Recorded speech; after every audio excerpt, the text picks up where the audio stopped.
இல்லை, எனக்கு ஒன்றும் எதிர்பார்ப்பே இல்லையே. என்ன நான் வந்து என்னுடைய எதிர்பார்த்த மாதிரியே அந்த சர்வே ரிசல்ட் இருக்குது. அந்த சர்வே ரிசல்ட் தான் வரப்போகுது.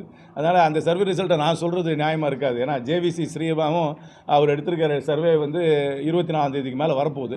அது வரும்போது நான் எதிர்பார்த்த மாதிரி தான் இருக்குது. சரி, அதனால் சொல்கிறேனே, ஒரு பொலிட்டிக்கல் ஃபார்மேஷன் ஒரு அவரோட எந்தூசியாசத்தை வச்சு மட்டுமே அது வந்து ஒரு வாக்கு வங்கியாக மாறும்னு சொல்ல முடியாது. ஏன்னா அதுக்குன்னு ஒரு அமைப்பு வேண்டும். ஏன்னா ஒரு அமைப்பு இருக்கணும், ஃபார்ம் இருக்கணும், ஸ்ட்ரக்சர் இருக்கணும். அதுக்கப்புறம் அது வந்து கண்டினியூஸாக கிரவுண்டில் வந்து ப்ரெசண்ட்டாக இருக்கணும்.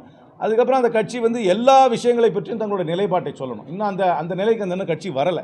நான் அது இன்னும் வரும் மாதங்களிலே அவர்கள் அந்த நிலைக்கு வரலாம். ஆனால் இன்னும் அது வராத நிலையில் இப்போ போய் என்னால் வந்து தெளிவாக அவர்களை பற்றி ஒன்றும் சொல்ல முடியல. அது அவர்கள் என்ன நிலை எடுக்க போகிறாங்கன்னு எனக்கு தெரியல. அவங்க போய் ஏதாவது அவர் அணியில் சேர போகிறாங்களா, தனியாக நிற்க போகிறாங்களா, தனியாக நின்னால் எந்த அளவுக்கு வாக்கு வாங்குவாங்க, அந்த வாக்கு வாங்கினா யாருடைய வாக்கு வாங்க, இருக்கிறது 100 வாக்கு தானே, இந்த 100க்குள்ளே தானே எல்லாருமே அடங்கணும். அந்த 100ல் யாருடைய வாக்கு அவங்க வாங்க போகிறாங்களா எனக்கு இன்னும் சொல்ல தெரியல. எனக்கென்று ஒரு சில ஹேஷியங்கள் இருக்குது. அந்த ஹேஷியங்கள் படி தான் அந்த கருத்து கணிப்பு இருந்து அந்த கருத்து கணிப்பு வெளியே வரும்னு எனக்கு தெரியும் இன்னும் ஒரு வாரத்தில்.